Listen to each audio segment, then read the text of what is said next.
Nosso amigo disse que a eleição do presidente Trump vai ser ruim para o Brasil, falou da taxação do aço e outras coisas mais. E agora o nosso ouvinte diz que pode ser que não seja tão bom para o Brasil, mas que será bom para o Ocidente. Não vai ser bom para o Brasil.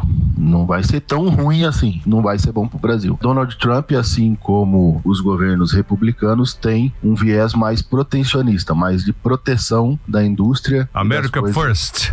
Primeiro América, depois o restante. É a ideia do Trump e dos governos republicanos. Eles tendem a endurecer mais o comércio internacional e as importações para os Estados Unidos. Tá, e a respeito do Ocidente? Será melhor para o Ocidente e para os costumes, no caso? Não falando de economia, hein? Na verdade, o que está acontecendo no Ocidente e no mundo todo, né? Porque, vamos falar, a Rússia está na Europa e na Ásia, a maior parte na Ásia, existe um protecionismo muito grande por parte das nações depois da pandemia. Todo mundo veio falando de livre comércio de 95 para cá. Economicamente é bom, isso e aquilo. E veio fazendo aberturas de fronteiras para negociação de produto. E aí você começa a ver que nem todo mundo se beneficia disso. E aí esses países que não se beneficiaram começam a endurecer, criar taxas, criar selos, criar regras, e começou um processo inverso. Começa o processo de novo de proteção dos seus países. E agora, por exemplo, se você quiser vender na União Europeia, como é que você faz? Você tem que abrir uma empresa lá, porque importar produto vai ser difícil. É a mesma coisa do suco de laranja. O suco de laranja do Brasil, para entrar nos Estados Unidos, não entrava. Até que o dono da Cutrale, no Brasil, abriu uma empresa nos Estados Unidos e aí passou a produzir o produto no Brasil com a marca americana. Aí vendeu o suco brasileiro lá.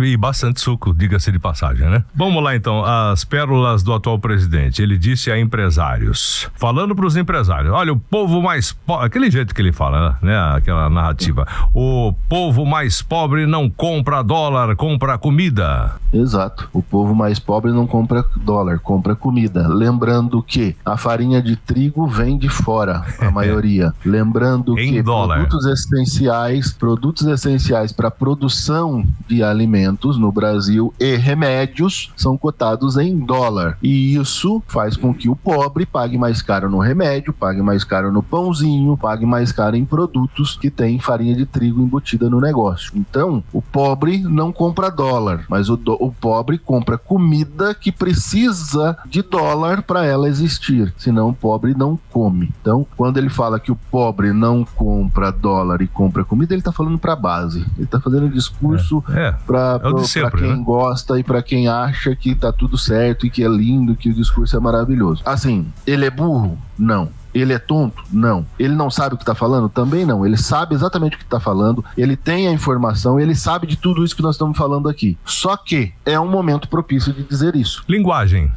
Por que ele não está atacando, por exemplo, o Galípolo, que falou também numa reunião lá que a desinflação diminuiu, que agora o ritmo de queda dos juros parou porque diminuiu a inflação, a queda da inflação, e com isso não é mais possível baixar a taxa de juros na mesma velocidade, que a inflação vai ficar estável por um tempo. Por que ele não criticou essa fala do Galípolo? Porque ele trabalha em cima de popularidade. Porque foi ele que indicou, e não é bonito, não fica bom pra falar pra base dele, pra equipe dele, pras pessoas que estão junto com ele, atacar quem ele indicou. Então ele não vai atacar o rapaz. Aliás, a popularidade dele deu uma melhorada na última pesquisa, né? E ele tinha parado de falar essas coisas. Agora ele começou a falar de novo, né? Porque sentiu de repente falar esse tipo de coisa que ele falou a respeito do dólar, a respeito do pobre que compra comida que não compra dólar, funciona, né, no que diz respeito a aumentar a popularidade, mesmo sabendo de tudo isso que nós estamos conversando aqui, como você bem disse. Pois é, ele também disse nessa mesma reunião lá com os empresários que esse é o país que nós queremos, abre aspas, este é o país que nós queremos que dê certo, é fazer com o dinheiro desse país circule, e por isso que a gente aumenta salário mínimo de acordo com o PIB, porque é normal que quando o PIB cresça, a gente distribua o PIB entre todo mundo, entre empresários, entre trabalhadores, entre aposentados, afinal de contas, é o crescimento do país, fecha aspas. Tá vendo como ele sabe das coisas?